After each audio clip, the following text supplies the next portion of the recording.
Kobe Paras at Kaylen Alcantara kinumpirma na din sa wakas ang kumakalat na issue na sila nga ay together ngayon.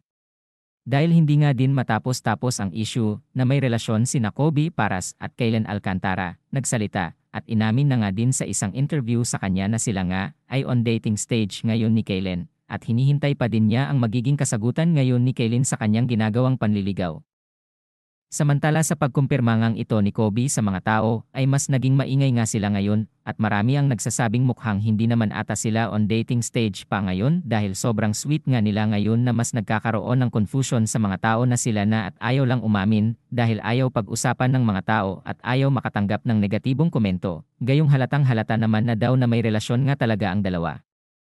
Ngayon nga ay nahingan naman ng isang komento ngayon si Mavi Legaspi patungkol sa kumakalat na yung issue na may relasyon nga sina Kobe Paras at ang kanyang ex-girlfriend na si Kaylen Alcantara. Ang tanging nasaad lamang ni Mavi dito ay, "The person's happy, I'm happy, let's end the year on a good note na peaceful." Saad ng aktor na ngayon nga ay masaya din sa buhay single at mukhang hindi pa din ready pumasok ulit sa isang relasyon.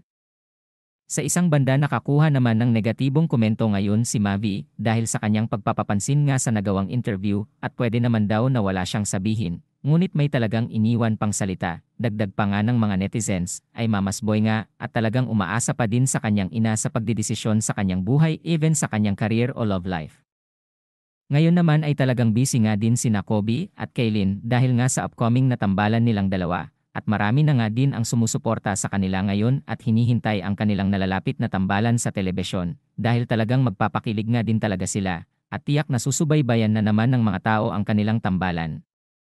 Masaya naman ang puso ngayon ni Kaylen dahil nga sa moving forward na nga siya sa naging dating breakup at ngayon nga ay masaya na siya na laging kasama si Kobe. Masaya din ang kanyang mga fans para sa kanya at sana magtuloy-tuloy na din ang kaligayahan ni Kaylen at sana nga daw ay maging stronger pa sila ni Kobe Paras.